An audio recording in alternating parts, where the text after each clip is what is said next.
Bill O'Reilly here, Friday, March 26, 2021. You are listening to the O'Reilly Update. Here's what's happening this week in America.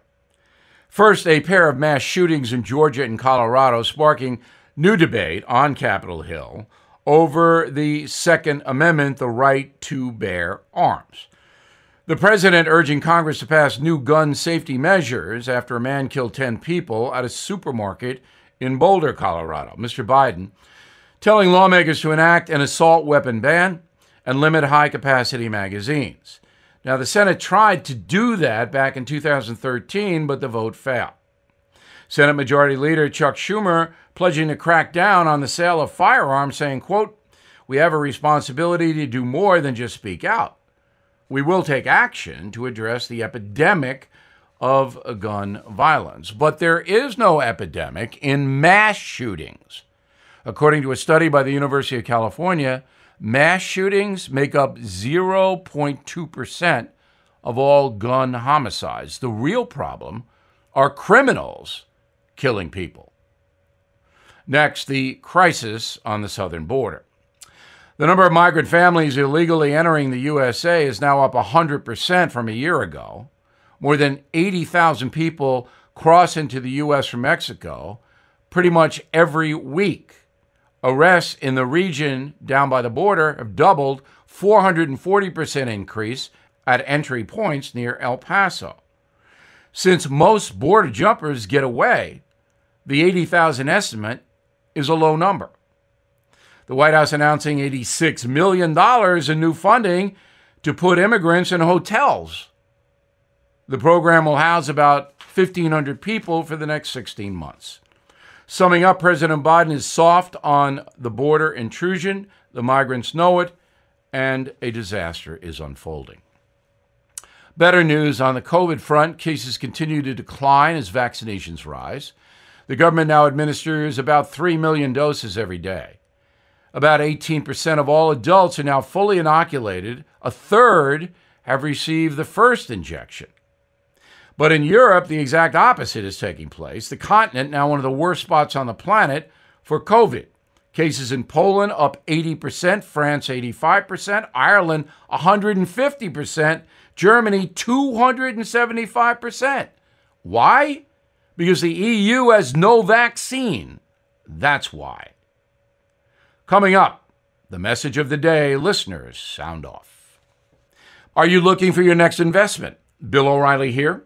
There are 7 reasons to look at the Nria Real Estate Development Fund. Monthly cash flow payouts of 10% annualized. Bonuses to 21% targeted.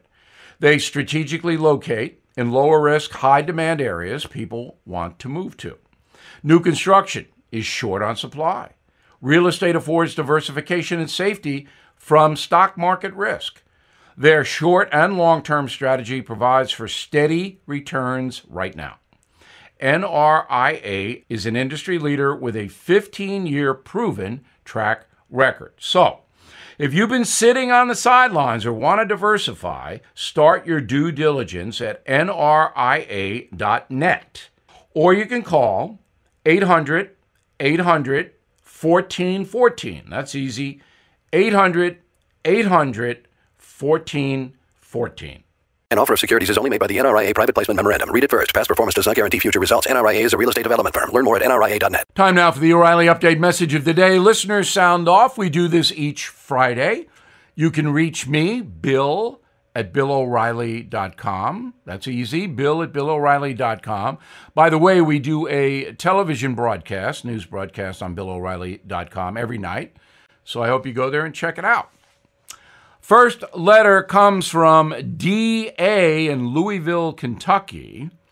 In my opinion, I think the real reason the left wants to take away guns is to control the American people. One of the first things that communism did was to remove guns from society. That is true. In the Soviet Union, China, the dictators Stalin and Mao executed people who did not hand over guns. Totalitarian governments know that an armed populace is a danger. Now, the same theory held true in 1776 when the founders were thinking about the Constitution. The reason the Second Amendment was put into the Constitution was to protect the people from the government. There was a thought that maybe there would be a military coup in the early days of America because the federal government wasn't strong enough to fend it off. So that's why we have the Second Amendment. Tanya is in Salem, Oregon. Bill, in your opinion, which policies would be different now if Bernie Sanders were president? I know it's a hypothetical question, but an interesting one, Tanya, so we'll roll with it. I don't see a big difference between what Bernie Sanders wants and what Joe Biden is doing. Now, everybody thought that Joe Biden would be a moderate if elected president. Well, he's not. Every single thing that he has espoused is a far left progressive thing. There's not one moderate thing. In fact, the Republican Party has been completely shut out of any dialogue with President Biden. He's not uniting anyone. He's pushing a very progressive agenda. And it's backfiring. We see what's happening on the border. We see gas prices rocketing. We see chaos in spending, $5 trillion in new spending. I mean, it's insane. So I don't see any difference between Bernie Sanders and Joe Biden. David is in East Amherst, New York. I realize this is old news, but what has happened to the Durham report? You know, I don't even care anymore, David. The Durham report was set up by the Justice Department under President Trump to investigate the corruption in the Russian collusion fiasco. Well, what is it now? 2 years? We hear nothing. This is not the way a democracy should work. Catherine is in Taos, New Mexico, nice town. The Democrats' strategy of taking away blame for personal failure and reinventing it as victimhood helps no one, especially the victims. And Catherine, you're right on. Telling children of color that whites are oppressing them builds in a failure mechanism for children. Think about it.